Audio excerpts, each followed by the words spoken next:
سب آپ کے سامنے ہیں۔ 11 دن ہو گئے ہیں چیئرمین پی ٹی آئی کو جیل میں نظر بند ہوئے، آج تک ان کے کسی وکیل کو ملاقات کی اجازت نہیں دی گئی۔ 2 دفعہ عدالت عالیہ اسلام آباد میں احکامات بھی جاری کیے، میں گیا، میرے کولیگز گئے،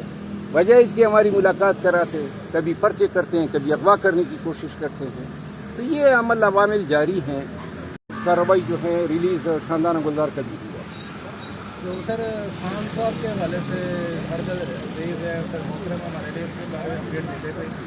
آپ کی ملاقات کب ہوئی اور کس ساتھ میں کیا میسج ہے تبلیغ کے لیے؟ خان صاحب کے میسیجز پہ پابندی ہے پورے پاکستان میں، اس کا نام لینے پہ پابندی ہے پورے پاکستان میں، ان کے وکیل سے ان کی ملاقات پہ پابندی ہے، اور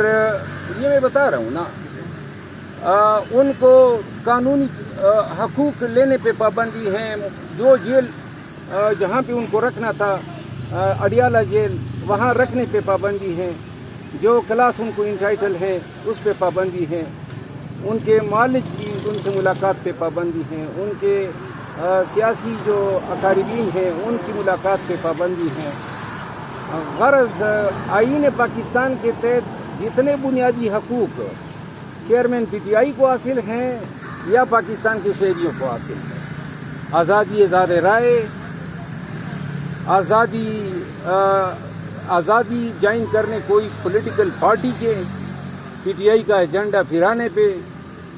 آزادی آربیٹری اریسٹ کے اگینسٹ، ایلیگل ڈیٹینشن کے اگینسٹ، یہ تمام بنیادی حقوق ہیں جو پورے پاکستانیوں کو حاصل ہے آئین کے تحت، لیکن عملاً جو ہیں یہ سلب ہو چکے ہیں، اور یہ سب آپ کے سامنے ہیں۔ 11 دن ہو گئے ہیں چیئرمین پی ٹی آئی کو جیل میں نظر بند ہوئے، آج تک ان کے کسی وکیل کو ملاقات کی اجازت نہیں دی گئی۔ 2 دفعہ عدالت عالیہ اسلام آباد میں احکامات بھی جاری کیے، میں گیا، میرے کولیگز گئے، وجہ اس کی ہماری ملاقات کراتے، کبھی پرچے کرتے ہیں، کبھی اغوا کرنے کی کوشش کرتے ہیں۔ تو یہ عوامل جاری ہیں، اور ہم قانون کا سہارا لے کے عدالتوں کے پاس آ جاتے ہیں، اور ابھی بھی ہمیں امید ہے۔ آج جو بابر ستار صاحب نے جو فیصلہ کیا ہے یہ ایک تاریخی فیصلہ ہے۔ اس سے پہلے پشاور ہائی کورٹ کے آنریبل چیف جسٹس ابراہیم خان صاحب نے فیصلہ کیا تھا، ساتھ ہی لاہور ہائی کورٹ کے آنریبل جج انوار الحق پنو صاحب نے فیصلہ کیا تھا۔ یہ 3 آنریبل جج صاحبان کو میں خراج تحسین پیش کرتا ہوں کہ انہوں نے ایسے فیصلے صادر کر کے پاکستانیوں کو یہ یقین دلانے کی کوشش کی ہے کہ ابھی بھی عدالت رول آف لا پہ بلیو بھی کرتی ہیں، اور عدالت بنیادی حقوق کو یقینی بنانے کے لیے فیصلے بھی صادر کرتی ہے۔ اور یہ اسلام آباد میں رول آف لا کے لیے آج کا فیصلہ جو ہے اسلام آباد کے شہریوں کے بنیادی حقوق کو پروٹیکٹ کرنے میں، رول آف لا کو واپس لوگوں کا فیتھ اور بلیف اس پہ ریسٹور کرنے میں، اور جو پولیس کی زیادتیاں ہیں، گھروں میں گھسنا، بغیر وارنٹ کے لوگوں کو گرفتار کرنا، اب سے بے جا میں رکھنا،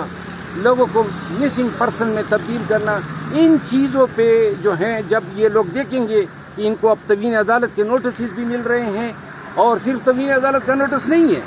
عدالت نے جو آج حکم نامہ لکھوایا ہے اس میں جو ہے یہ عمل جو ہے اسلام آباد پولیس کا اور ڈی سی اسلام آباد کا، اس کو قانون کے ساتھ مذاق کے مترادف قرار دیا ہے۔ تو یہ اس کے بڑے سنگین نتائج ان افسران کے لیے برآمد ہوں گے، اور ہم عدالت کی معاونت کریں گے۔ میں بذات خود عدالت کی معاونت کروں گا کہ ان لوگوں کو کیفر کردار تک پہنچائیں جنہوں نے آئی جی کا یونیفارم پہن کے، اور جنہوں نے ڈپٹی کمشنر یا ڈسٹرکٹ مجسٹریٹ کی کرسی پہ بیٹھ کے قانون کے ساتھ کھلواڑ کیا ہے، بنیادی حقوق کی ایسی پامالی کی ہیں کہ جس کی نظیر پاکستان کی تاریخ میں نہیں ملتی ہے۔ یہ لوگ جو ہیں قانون کا لبادہ اوڑھ کے، اور اسلام آباد میں انہوں نے، پولیس نے ڈکیتیاں بھی کی ہیں، لوگوں کے سیف کاٹے ہیں، جو عوامل انہوں نے اسلام آباد کے شہریوں کے ساتھ کیے ہیں۔ آج عدالت کو میں نے بتایا اسلام آباد کو انہوں نے چنا ہے حقوق کی پامالی کے لیے، اور بنیادی وجہ یہ ہے کہ یہ لوگ فیسیلیٹیٹ کرتے ہیں، اور یہی لوگ ان کو کام کرتے ہیں۔ یہ کہیے گا کہ الیکشنز کی آمد ہے، کیئر ٹیکر حکومت آ چکی ہے، لیکن پی ٹی آئی کے متعدد رہنما اس وقت بھی غائب ہیں،